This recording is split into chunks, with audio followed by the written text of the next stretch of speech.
What if your second act is your fastest yet?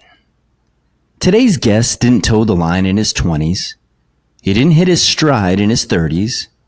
He didn't even start running until his late 40s. But somewhere between a first 10K and a 72-mile ultramarathon, Jeffrey Weiss decided it wasn't too late. It was just on time.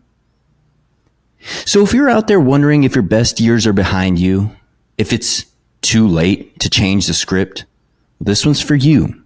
Because what Jeffrey teaches us is that racing against time might just mean discovering what you're really made of. Cue that intro music. Who says you need to fly to reach the top? Keep beating your block till your feet are hot. Get your head out the sand, join the flock. It's okay to run scared, we enjoy the lie. Welcome back to the Ostrich Running Podcast. I'm your host, Nick Mraz, and not with me today is Jarrett the Juice Horton. So we have his stand-in today, Matt the Ostrich. We still haven't named him yet, so we're going to try and figure out, maybe you guys can let us know what we should name him. But this is the podcast where we run scared for the flock and for the people rewriting what's possible. Today, I am joined by Jeff Weiss, a man who just didn't defy Father Time. He went toe-to-toe with him and said, let's race. From Ironmans to ultramarathons, from Lindor truffles in his drop bag to ice baths in Tel Aviv, Jeff is proof that the finish line doesn't care about your birth certificate. Whether you're in your 20s trying to PR or your 60s trying to figure out what's next, this episode might just change how you think about aging, persistence, and purpose. So welcome to the show, Jeff. We are so excited to have you. Please introduce yourself to our listeners. Thanks so much, Nick. Super excited to be here. My name is Jeff Weiss, and the book is basically about my fitness journey, which began at age 48 with a 10K, and in terms of the book, concludes with a 72-mile ultra shortly before I turned 62. Yeah, that's so awesome. I mean, to me, this resonated. I was just so excited to have you on because my running journey didn't start until I was, I'd say about 32. I look back through my training a lot and I'm like, man, I wonder what would have happened if I started, when I was younger. But, it is what it is. I just really enjoyed the fact that I got started. Right. And to me, it was like just such a great experience to kind of be into this world of running. Right. And I think it's just so inspiring to have others out there that's, it's never too late to start, right? We can start our journey any point, right? We all have so much, we look at like our age, right? And we feel like, oh man, 30 years. Well, a lot can happen in 30 years, right? I mean, a whole nother life can happen in 30 years. So, I think this is what I'm really hoping or really excited about with this interview, right? Is that we get our listeners a chance to know that, it's never too late to start, right? Yeah. Couldn't agree more. It's funny. I joke with people that I'm a vintage car with low miles. There are some, and that's what you're looking for in life, right? Exactly. Yeah, when you want that low mile vintage car. Yeah, I think starting early can be a great thing, but it has consequences as well. And so for me, starting later, if I'd started earlier, I'm sure I would have developed in some ways into a better athlete, into a faster athlete, but it's possible my body would be breaking down a little bit at this point, and I feel like I still have a bunch of miles left in the tank. And yeah, man. Yeah, that's awesome. I mean, I love that analogy, a vintage car with low miles. So if you want to be that vintage car with low miles, stay tuned. We're going to have a really good episode. So you ran your first 10K at 48. How did that start? What got you to sign up? When I was 17, I got a free entry to a 10K. I was playing tennis at the time in high school. And I was told, hey, you can run this race and you get a free t-shirt. And I thought, well, that sounds pretty awesome. So I did the race, ran the first 4 miles, was wiped out, walked the last 2. And it always bothered me that I couldn't actually run the whole race. And it just always was in the back of my mind. And then when I was 48, I had decided I wanted to get more serious about my fitness. My father had died within the past year. I had been helping my mother downsize, and it occurred to me that I think we always tend to feel like I'll spend more time on my fitness and on my health when I have more time. And it kind of hit me like now is the time. There's no more deferring this. And then a short while later, I saw an ad for a running. I'm so sorry. Let me just turn this thing off. Okay. I saw an ad for a running class and entered it. And the goal of the class was to run a 10K. So I thought, this is it. I'm going to make up for that failure from 30 years earlier. The 31-year chip you had on your shoulder. Exactly. And was able to run the whole distance. Felt great. And then that kind of got bitten by the bug and kept going. But yeah, that's what got me started. Yeah, that's awesome. So, we interview a lot of people, right, who come through and they have this like aha moment. And I'm going to do my best to, be the voice of my co-host here, because I can hear his voice coming in, wanting to chime in, right? I'm sure from the other side, he's telling me, did you have an aha moment? Did you find a runner's high that, a lot of people experience on these ultramarathons, or was it just kind of something brief that got you in? Because I know you ran ultramarathons, and I'm sure that there's another epiphany that you have, and we'll probably get into that later. But for this 10K, did you have like a moment where you were just like, a light bulb went off, and what did that feel like, and what did that seem like to you? Yeah, it's funny. As I ran that particular race, my only focus was I want to run this whole distance. And I crossed the finish line, and I felt like, okay, I did it. Like, that was great. And I felt great, and I was super happy. And then, like, a few months later, I ran it in about an hour and 7 minutes. A few months later, I thought, you know what? I think I could have run it faster. It would be cool to break an hour. So I kept running 10Ks. I ran like another 3 or so before I did finally break the hour. And then started to think, you know what? I wonder if I could go farther. Did the Army 10 miler, did a half marathon. What's the Army 10 miler? Is that a specific race? Yeah, it's a famous race in the Washington, D.C. area. Put on actually by the Army. And it's kind of an iconic race. You run, a lot of it is around the mall, the Capitol Mall in Washington, D.C. It's a beautiful course. Lots of spirit, really kind of neat. There were lots of wounded warriors running the race. Very cool. And which was very inspiring. So that was quite a great experience. And then, just kept, it's funny. I once told a friend that I was as likely to run a marathon as I was to walk on the moon. But, and certainly I still felt that way when I was doing the 10Ks. Then after doing the half marathon, it's like, well, maybe I could do that. And so set that as my next goal, and did a few marathons. And then actually was kind of done with pushing myself to more distance, not with fitness, but then I saw an article. It was an interview with Catherine Switzer, who was the first woman to officially run the Boston Marathon. Okay. And she made the most unexpected comment in the interview that the race that she'd always wanted to do was the Comrades Marathon in South Africa, it's the world's, I believe, oldest and largest ultramarathons between two cities, 56 miles. And I think she was used to commemorate fallen soldiers, right? From a previous World War I and the Great War. Yep, exactly. We did a history lesson of different races, and that was one of the ones that I saw, and that's why I was really intrigued by the Army 10 miler, because we have America and the world really has such a history of running, right? Overcoming these challenges. But, I think it was the JFK 50 miler, right? Could you imagine now what we're doing? Like back then, the level of expectations we held for physical activity and where we're at now. I mean, for your president to say, you better go out there and run 50 miles. That's awesome. Yeah, no, it's true. Although, of course, now you've got people out there doing 200-mile races, which is... Yeah, exactly. Actually, Jarrett would be happy that, you said, I really wanted to get faster at the 10K, and because that's his thing. He wonders why I keep pushing this distance, right? Why I keep going further and further. Why don't I just get better and quicker at the marathon, right? For me, it's just something that I'm trying to see what I'm capable of, right? Much like you said, I'd have a better chance of walking on the moon than completing a marathon, right?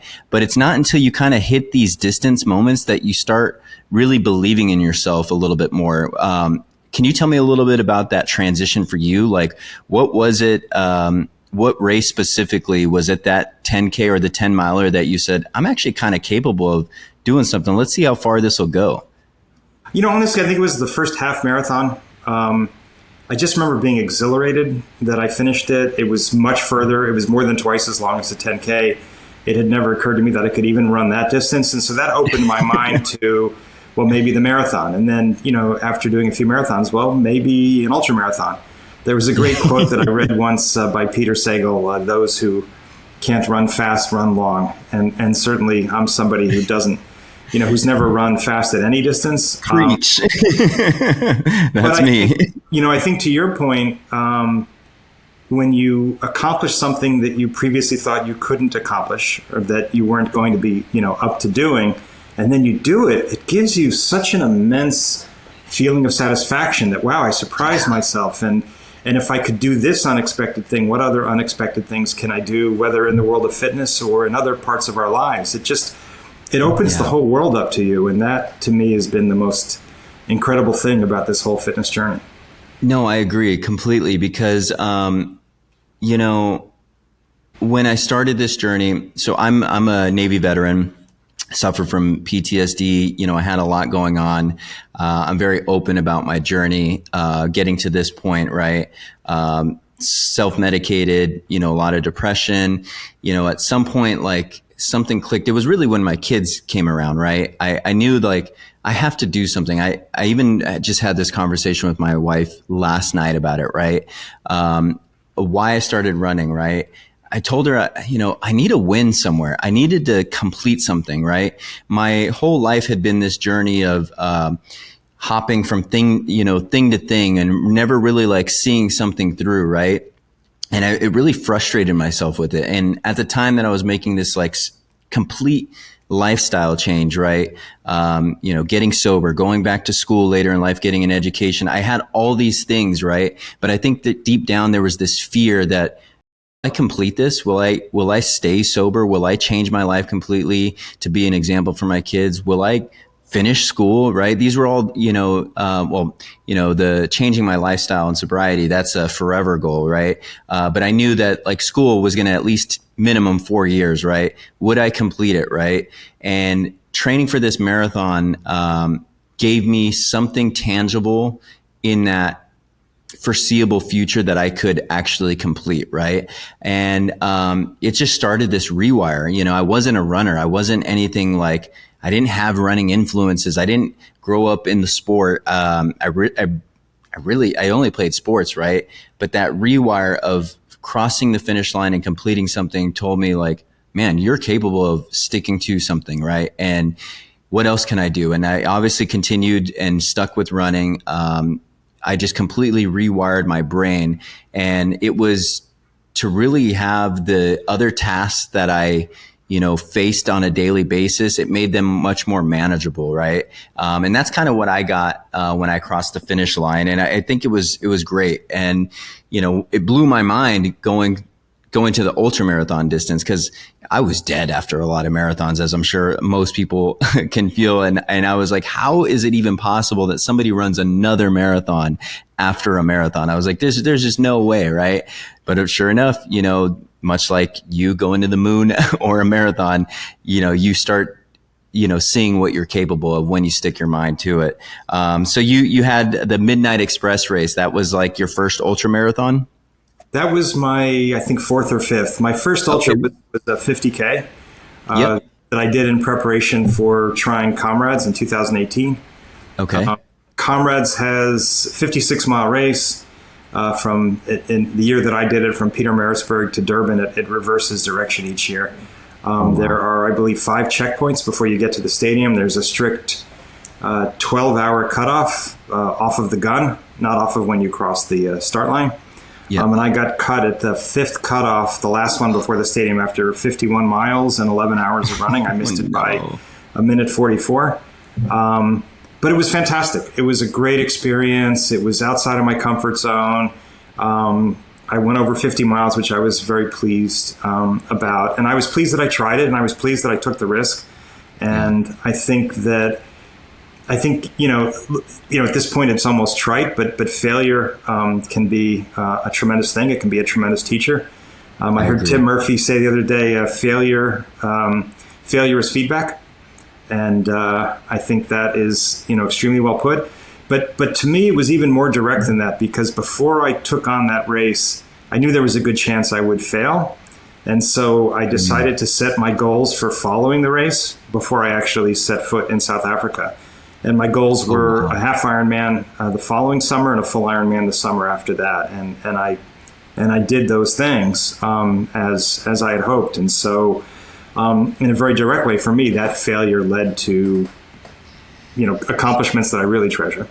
Yeah, that's a really awesome perspective, right? You kind of went in. I mean, most people, when you go do a race, right? You're like, man, I need to hype myself up. I'm gonna go do this. But you went in kind of already expecting, a failure, right? What was that like? Was it scary? Putting yourself into something where you just knew that you were going to maybe not succeed? Was it, did you have some reservations where you maybe I'm not going to do this? Or, how did you talk yourself into actually following through with something that you knew that you probably wouldn't succeed at? I did all the training. I followed a training plan, did every single workout, did everything I was supposed to do. And I really tried to put myself in a position where I could succeed. But I found it very unsettling to literally be at the start line thinking, this is 50-50 at best. And I'd never had that experience before, and I haven't had it since, where truly the outcome was in doubt. But I told myself, and I repeated to myself over those 11 hours, that there are two possible outcomes here. I will finish or I will get cut. But what I won't do is I won't quit. And in the end I got cut. But I was proud that I stayed on the course. I was proud that I kept going. It was physically a pretty crushing experience. I collapsed on the plane on the way back home. I was wrecked. I was wrecked for quite a while after that race. But within a few weeks, I recovered and actually accelerated my Ironman plans by a year. Moved the half Ironman up to later that same summer. Moved the Ironman up to the following year, and it worked out great. So, I'm a huge believer in. Put yourself out there. Don't do it in a reckless way. Do the training, do the work, but but take the chance and let's see what happens. Yeah, and the motto here at Ostrich Running is "Run Scared," right? And it's kind of a little play on words, but it truly means run in situations that are scary to you, right? I think there's a growth that happens in there. There's a very important aha moment that comes out of these uncomfortable situations, right? And not just in a running lesson, but in a life lesson, right? I think that every person should try something scary to them, right? Much like you said, failure, is a great teacher, right? And I think you learn a lot. Aside from the life lessons, right? If you want to continue to race, you still learn a lot, putting yourself out there in a scary situation, right? Of what you should probably improve on, what you should probably, focus on and, do better next time, right? There's just so many lessons that happen, I think, in putting yourself in a scary situation, right? And I think it's just awesome to be able to do that. So, how did that play a role in your confidence in your everyday life? Did you find a difference in being able to do these challenging things and a direct correlation with your everyday life? Yeah, I think very much so. I think, it's funny, life is inherently unpredictable. We don't control outcomes. All we can control is what we put into our part and the effort that we give and the chances that we take. That's the only part that we control. How it will all play out is going to depend on a lot of other things. And so for me, I was a lawyer in private practice for 25 years and then had an opportunity to leave that and join a startup. And I did, and it was an incredible 11-year roller coaster. We became a unicorn, then we went into decline, went through a bankruptcy. Then we became a unicorn again, and then we were sold in 2023. So, it was very much like an ultramarathon where you had the euphoria when, no matter how big the race is, at least for me, at the start line, I always feel great. I feel confident. I feel like this is going to be the one where it just all goes according to plan. It's not really going to be that uncomfortable. It's just going to be like a great experience. But of course, once you get out there and you've been out there long enough, it starts to hurt, and you start to question, why you're doing it and why am I here? Yeah, exactly. But if you can break through that, it's incredible. And so, for me with the company, at one point, initially, I think we were up to 160 employees. By the time of the bankruptcy, we were down to 15. And so, to have weathered that kind of storm, and to have basically been able to stay committed and to stay upbeat and optimistic, I attribute a lot of that to the experiences that I was having doing races. Well, that's beautiful, because that gives me hope. Ostrich Running is not only a podcast, but it is a brand. And I'm in a stage where it is a startup, right? And it's just me and, doing all these, these tasks every day. And it's, you hit some points, some roadblocks. And, I think in any other time in life, right, I would just, oh, sorry, that's my dog. She always likes to make an appearance. I love it. You get some challenges, but I think I agree, and I resonate with that, because had I not been running as much as I have, some of these daily challenges might take me out, man, because it's exhausting doing a startup, right? Trying to, get this vision to life, right? And it's such a grind every single day. You're outside of just this idea. Like, I just want to have running gear and, electrolyte mixes. And I want to be inclusive and have this brand that really brings people into this world that has saved my life.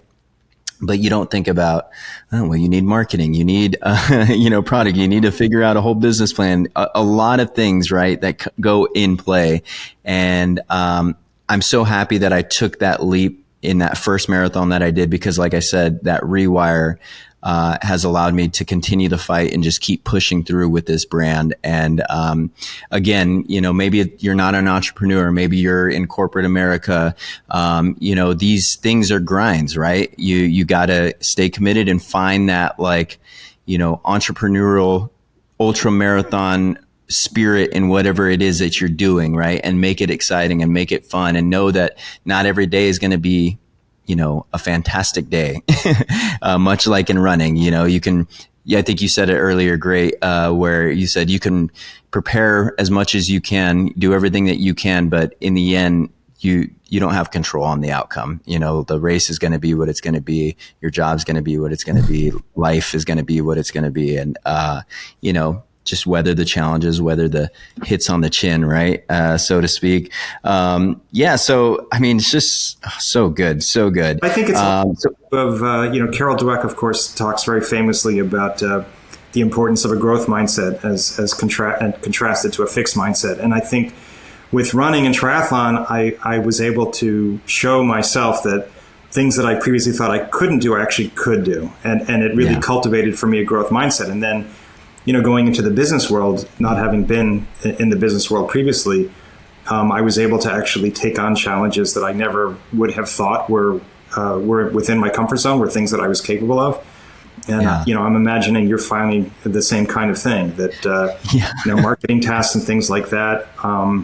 You may have thought previously that these were for other people, not for you. But I imagine you're finding that actually, if I apply myself, just like with races, I can get it done.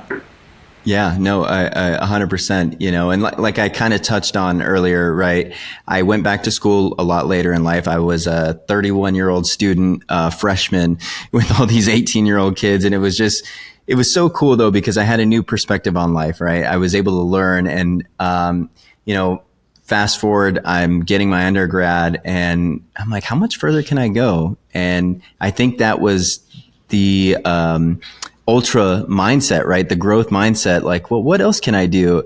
And fast forward to this year in May, I completed my my master's degree, and I would have never thought, that I would be here, talking about all the education, especially if you knew me from 10 years ago, you'd be like, this guy's probably not even going to make it out of his life, but it's just great things on like finding this new joy in life. And that running and endurance sports has really helped facilitate. I love it so much. And that's why I'm still here every day. It's just such an amazing experience and time in my life. So what was your hardest race that you've done really so far out of the ones that you've done, like either physically or emotionally? What's the hardest challenge that you faced? I think the hardest emotionally was that 72-mile Midnight Express, because basically, so the race starts at 9:00 at night. That's why the Midnight Express so cool. Name for it. So you do spend the first part of the race, the first little more than a third, running through the night, which was a very cool experience. But after I'd been running for about 28, 29 miles or so, I had intense left knee pain that just wasn't going away, and I actually decided I'm going to drop out. Like this is not possible. But then I thought, you know what? There's no rush to drop out. I can drop out anytime. I don't have to drop out right this second. And let me try some tactical changes first. Took a 20-minute nap, took some Advil, changed my run-walk ratio, and basically just kept going for a few hours. I hadn't committed myself yet to trying to finish the race, but just let's give this a little bit of time and see if anything turns around. And then for some reason, when I hit mile 41, it just clicked. Like, I can do it. 31 miles to go, but I can do it. And it's funny, actually. I don't know if you've had this experience, but for me, once I get to a point in a race where the amount of distance left is something I've previously done, I feel a certain relief. So at 41 miles, it's like, okay, it's a 50K is left. I've done 50Ks before. In marathons, you hit the half marathon point. Okay, it's a half marathon left. You hit the 20-mile mark. It's a 10K left. So I do tend to think in those terms, but I think that was the hardest. The other thing that got me through was, I imagine you've seen before in races and marathons in particular, the signs. There's one in particular I see all the time. I saw it just a couple months ago in the London Marathon. Pain is temporary, victory is forever. And I remember thinking, you know what, this sucks, but if I can somehow tough it out and finish this race, I will have something I can cherish for the rest of my life. And, 2 years later, I probably almost not a day goes by that I don't feel happy that I stuck it out and yeah. No, that's awesome. Is that the race where you shared the story of another lady you met on the course who was kind of struggling as well? No, that was a 50-miler I did later. I did that maybe half a year later. That may be my favorite race, actually. But what race was that? It was it was called the Turnbull to Highball. I may be garbling the name. It's a 50-mile race in West Virginia. It's a point-to-point race, and you basically run to a town that has a train, and you got to get there by the time the last train is leaving. That's the cutoff. And so I ran that race, and I was about halfway through it, and I came upon this woman who was crying, and I asked her, are you okay? Do you need something to eat, something to drink, a salt tablet? And she's like, no, I just don't think I can do it. And I said, of course you can do it. And I just quickly blurted out my strategy for the next bunch of the race. And she's like, I just don't think so. And so I just continued on. And a few minutes later, I heard footsteps behind me, and I turned around, and she was following. And she said, look, I don't mean to be a creep, but I feel like if I don't stay with you, I'm not going to finish. And I said, oh, well, in that case, let's just do it together. And so we did basically the second half of the race together, and it was fantastic. I helped her, but she helped me every bit as much. She was, I think, in many ways a stronger runner than I was, much younger than I was. And it took me out of my own head because I was more focused on her race, and I think she probably focused a little more on my race. Yeah. And that's so it didn't allow me to sort of wallow in the kind of self-pity that we often experience in these long races. I I just found it to be a magical, and we made it. I just had like an epiphany, right? So a lot of my, lifestyle changes, right? We're out there looking for, to get out of ourself, right? In servitude of others, right? To kind of bring you out of your pain. And I think it's so true, right? If you can go in and help somebody else out, it helps you forget about the pain, the struggle that you're already in, right? And I think that's just so awesome. I wonder, if part of your previous, because that was after the 72-mile race, right? Where you went through, if it gave you some confidence to go, I've been there, right? And this is how we get out of it. And we just kind of keep going through. But another big thing that I took from that is, there's always time to quit, right? I think time heals, right? Time changes things. If people are, in the middle of a race considering dropping, right? Give it a second. I mean, obviously, if there's some serious medical conditions, you gotta call what you gotta call, and there's no shame in that. But, these races are intended to hurt, right? They're intended to challenge you emotionally, physically. And much like anything in life, if you just take that second to pause, you don't need to make a rash decision in the moment. Later, something can change. And, it was seen by you completing that race. So I think that's just amazing knowledge for anybody listening to just take with them on a race that they're going through. So, let's talk about, your training for this. What does training look like in your, what did training look like in your 50s compared to now?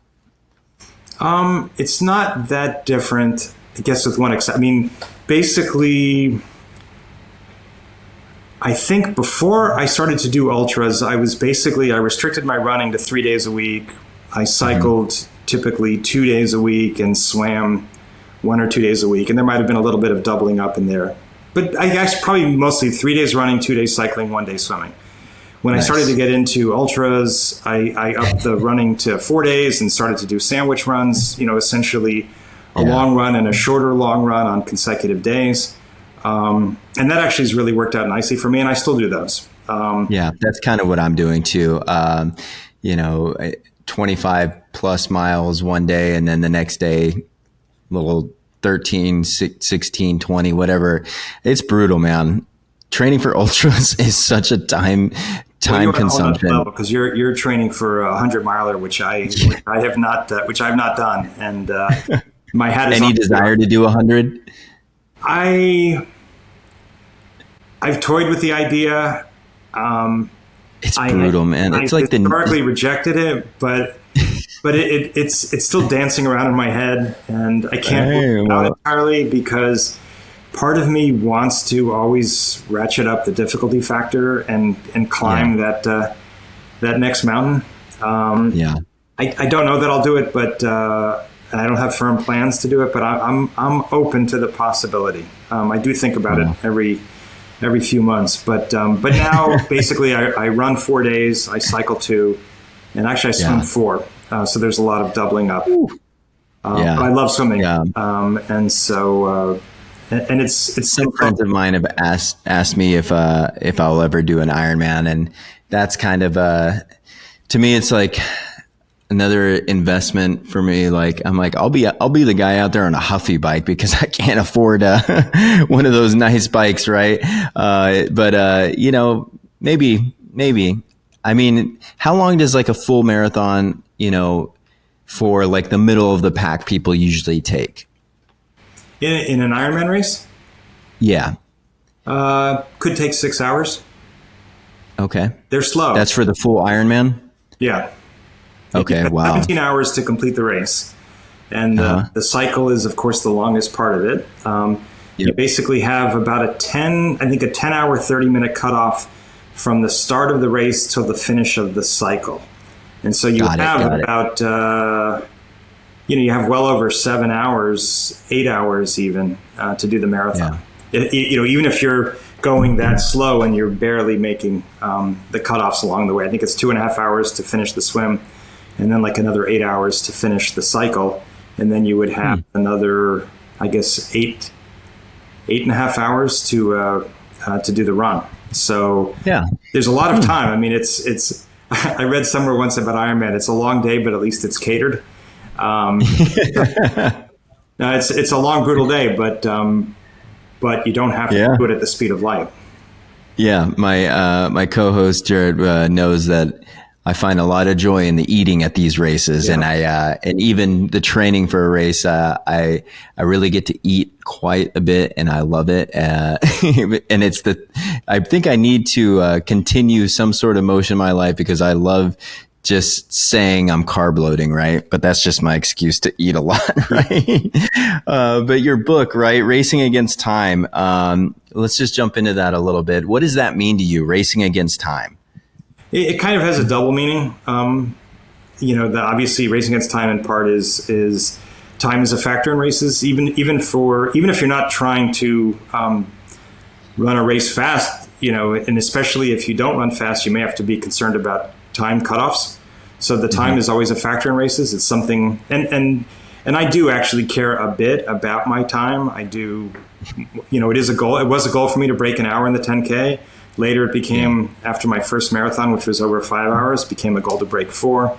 And then a goal to improve my PR, which took me 10 years to lower it from a little over 446 to under 445. Oh my gosh, you got faster in the 10 years. That's like just like some inspiration right there, right? Like it doesn't matter the age, right? You can still put in the work and PR, right? It's funny. I read something once years ago that always inspired me. It's the guy basically said everybody has 10 years of improvement in them, no matter when they start. And of course, it's not an iron rule in either direction. You can improve beyond the 10 years, and maybe you won't have a full 10 years. But I think that we can surprise ourselves. So part of the meaning of the title, of course, is the time element in racing, and then the other part is that I truly believe that if you really commit yourself to fitness in whatever form that takes for you, it can radically change how you do in the ultimate human race against time, which is how we age. And how we do that. For sure. And that's, at the end of the day, really the most important reason to be involved in this kind of activity. Yeah. The other thing I noticed, right, and I know I'm still young, right? Closer to my 40s, right? But the one thing that when I hear like the other parents are around or somebody like, oh, yeah, I'm just getting old.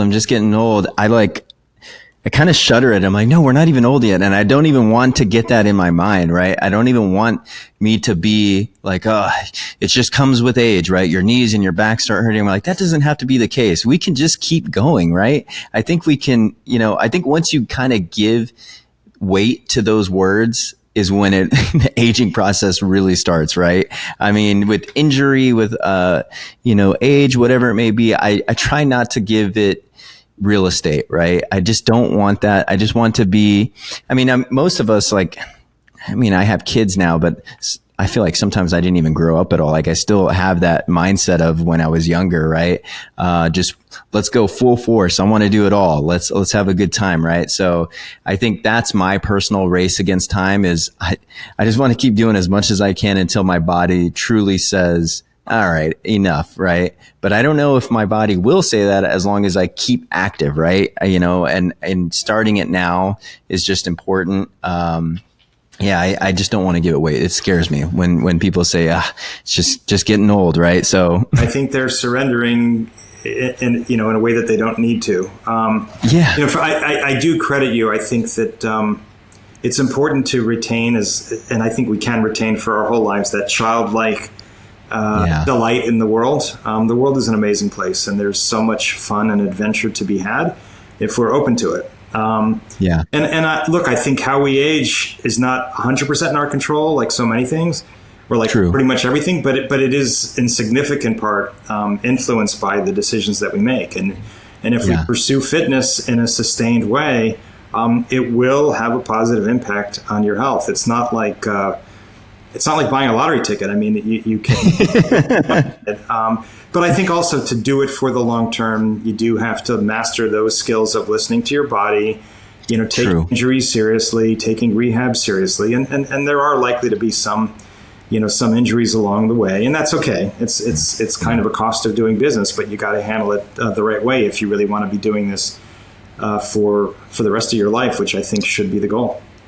Yeah, no, I agree. And you nailed it with listening to your body, right? And this is something I've learned, again, another lesson of running, right? As you're training, as you're, in a race, right? You kind of have to really be in tune with what your body's asking for. So like during this journey, not only did I learn all these other lessons, right? But I started to learn the dialogue and the language of my body, right? Certain feelings, certain pains and needs, right? That come through. So listening to your body, right?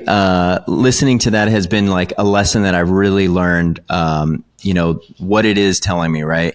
Hey, you probably should ease up on this training. And I think it's okay. I've had some moments in this training block where there was one point, I think it was months later, I'd missed a workout, right? And I told my coach, I'm like, dude, I'm missing this one. And she tells me, she was like, I was starting to, wonder if you were human or not, right? Because you would just like hit up all of these, you wouldn't miss a workout, right?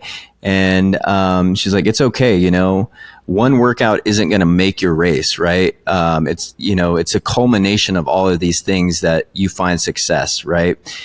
Just like, one missed workout isn't going to break it. It's got to be, a culmination of everything that you need to do, and listening to your body in that point. If it needs a break, it needs a break, right? I've learning to listen to my voice and my body a lot more now. I'd like to think that I'm getting more fluent in that, in that dialogue, right? So it's just great. So like in that instance, right? What's your motivation when your body tells you, "Hey, Jeff, slow down"? What do you tell yourself? I think I've gotten better at figuring out what's actually going on here. Is this a sharp pain that is a sign of an injury?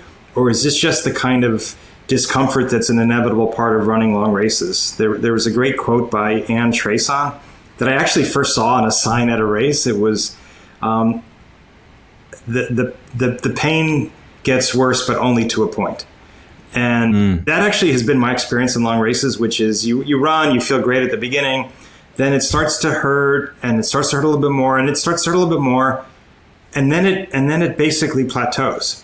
And the pain, it doesn't reverse. It stays uncomfortable, but it doesn't just keep going to infinity. And so, if I can tell that this is not an acute pain, this is not a sign of a true injury, this is just the discomfort of racing, I'm fine with it. And I just keep going. If it's something acute, that's a different story. And then I have to try to figure something out. With respect to that knee, I didn't really think that I'd blown out my knee. I wasn't quite sure what had happened, but I felt like I could experiment with ways to reduce the pain to a level that I could keep racing, and ultimately was able to do that. Yeah. If you could run with one person, alive or dead, who would it be and why? Honestly, I think a lot of folks would give the same answer these days, but I've been hugely inspired by David Goggins. And maybe not for the reason that I think so many people are. He just seems like a superhuman, just a guy who has no fear, no pain threshold that he can't overcome. But I actually think if you read his books, I think there's a tremendous amount of emotional depth to the way that he thinks about endurance sports and fitness. I actually thought about I was reading his second book the night before I did a half Ironman that I shouldn't have done. It was a hot, humid day. It wasn't really, I hadn't prepared sufficiently. And the race just turned into a train wreck for me. And I just couldn't control my breathing on the run, and I just wasn't sure I could sort of pull it together. And I thought about something that Goggins had said in his book about how basically when everything sort of goes to hell in a race, if you can somehow pull it together, it's going to benefit you over the long term mentally. And if you have to stop, there's going to be a price, and you're going to have to undergo some mental rehab after the race. And I thought about that, and that's what basically got me to just stay the course, get it done, stay out there. And I'm so happy that I did. And I really do feel like I look back on it more as a victory than a setback, because I did ultimately finish the race and get the medal. But yeah, I think there's a lot of emotional depth to his stuff. He talks about, the cookie jar where you should keep mentally your great accomplishments, and they can be a source of strength and confidence to you in your life. I totally agree with that. I think that's a great thing. So I just love the mental, emotional aspects of his writing and his speaking. I think the dude's amazing. Yeah, no, I agree. And I loved your response in the questionnaire when you said that, because it's so true. When you wrote, how emotionally, intelligent he is, right? And it resonates, right? And again, much like my journey, I've learned to my entire life to cut off myself emotionally, right? And just disconnect, right? That's part of the traumas of the PTSD, right? You just learn to live this life disconnected. And part of this running journey is for me to find some sort of emotional connection, right? We laugh because my goal at the end of the marathon was like, will I cry like these people that I've been seeing crying running a marathon, right? Didn't happen. Maybe it'll happen at 50 miles. Didn't happen. Maybe it'll happen at 100. And, I didn't get to the 100 the first attempt. I got 62 miles in. But I'm wondering at this point, could I get some sort of emotional release, right? But I'm looking to reconnect with myself emotionally through this running journey. So I thought it was just so observant of you to just not give the answer of what I've always seen with everybody who references David Goggins, right? You hit this aspect that I haven't heard too often of his emotional side of things, right? I think running is very emotional. You find these aha moments. You go through bliss and the worst feeling you've ever felt. It's such a wild ride of emotions, right? And, we look at it as a physical aspect, but there's so much happening there that teaches you emotionally with yourself, right? Who you are when faced challenges, who you are when you have pain, who you are when you find your success, right? I think everybody can really learn from somebody like Goggins, right? In this emotional intelligence. And we see that again in business, right? Having, high emotional intelligence is a superpower, right? It is a superpower for sure. So for you, how has it affected you emotionally, not from a professional standpoint, but within your own? You said you started running after your father passed away. And, how did that help you emotionally? I mean, to be honest, it wasn't so much that I was trying to deal with my father's having passed away. I mean, he lived a life. He was an incredible man, nice. Wonderful father. It just was more that kind of event crystallized for me that I couldn't keep pushing off indefinitely my need to start to get serious about my health and my fitness. Yeah. But I think, I think emotionally it's helped me in a lot of different ways. I think it's made me more patient. I think it's made me more relaxed. I think it's made me more able to handle discomfort and not to, they talk about in meditation, if a thought comes in, just observe it without judgment. And, we call it the Teflon mind in therapy, right? Yeah. And I think running, and ice baths actually do the same thing for me. I sit there and I just kind of observe this water's awfully cold, but it doesn't overwhelm me. It doesn't cause me to panic. It doesn't cause me to hyperventilate or to shiver. I just am observing it and noticing it and breathing through it. And then I get out. So I think running, just does so many wonderful things in terms of just smoothing off the rough edges and making life just so much more enjoyable, manageable, survivable. Because in so many spheres of our lives, of course, we have challenge, we have setbacks, we have disappointments, we have victories, but we don't need, even the victories can be challenges too, because we don't want to get full of ourselves or arrogant. We don't take things for granted. So true. So true. We always have to just keep moving forward, and that's exciting. Yeah. Man, well, we're getting closer to time, but I want to, kind of close off talking about your book a little bit. Can you please, October 1st is the release date, but it's available for pre-ordering right now? That's correct. Available for pre-order right now. It's officially released on October 1st in paperback, ebook, and an audio version. Basically it's the story of this fitness journey and, basically the different kind of adventures and experiences along the way and kind of how I felt as I was doing them.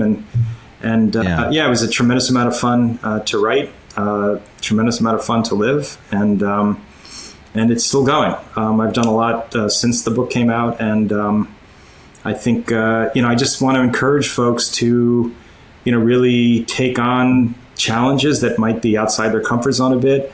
And it's not so much that I think people should be doing ultras or Ironman if it doesn't appeal to them. My co-host would be happy that you said that.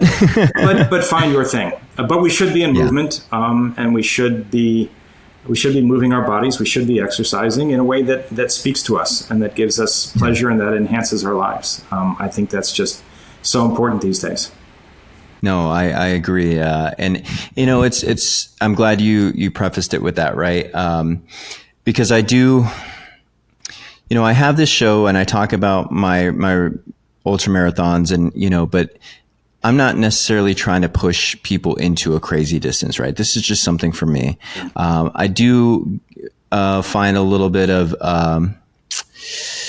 resistance when I see a lot of these things trending online of, I ran this distance and, really pushing that, right? But I think it's important that, these aren't really examples for most people to say like, you're nothing unless you run 100 miles, 200 miles, 1,000 miles, right? Everybody who runs any distance, right, is accomplishing something, right?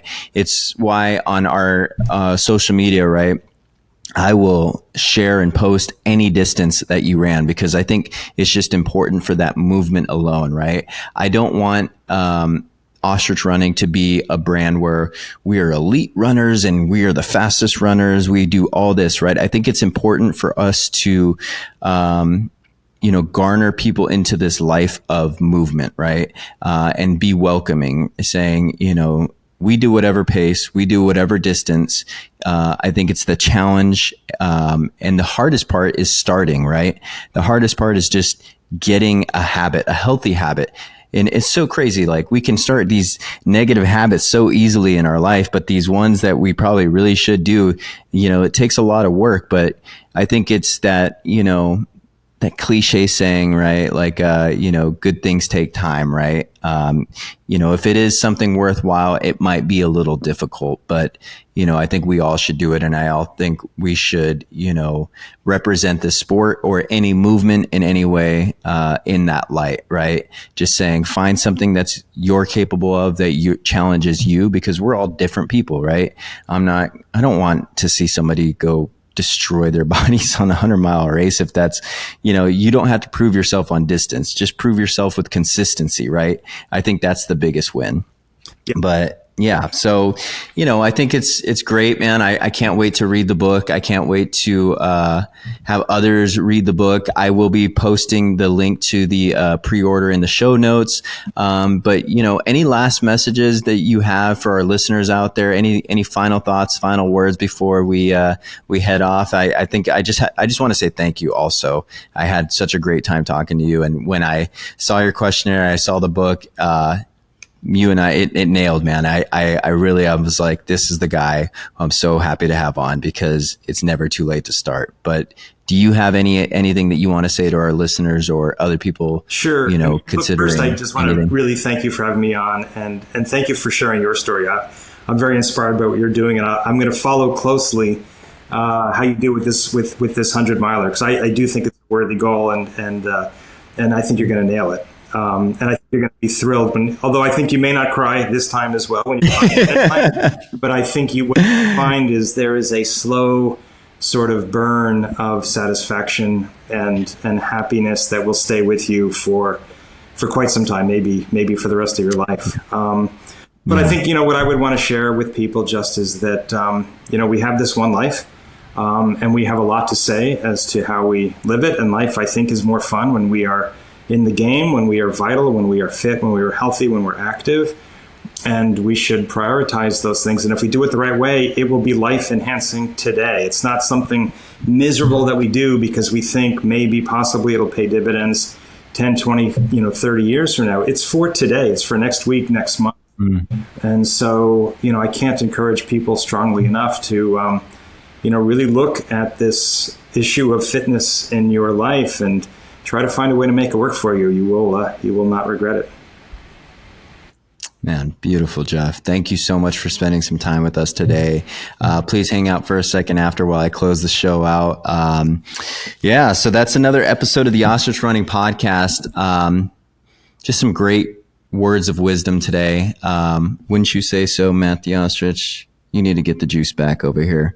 He would have loved this episode, and I know he's going to be very jealous when he's listens to this back. But I think it's just so important for everybody, to find, their why and keep moving. Such a great message. Just so grateful for all of you out there week after week supporting our show, the messages, the likes, the subscribes, everything that comes with it. You all keep this journey going. It's for the community. I am so grateful to each and every one of you sharing a piece of the story, the journey that you're on. We love continuing to showcase the world of, running, ultramarathons, Ironmans, all of this, the incredible people who are inspiring us day after day, much like Jeff. We're so grateful for that. We're so grateful for our listeners, and can't wait to see you until next week. Cue that outro music. Who says you need to fly to reach the top? Keep beating your block till your feet are hot. Get your head out the sand, join the flock. It's okay to run scared, we enjoy it a lot. I'm an odd kid, like an ostrich. I got a pod, kids, here's a topic.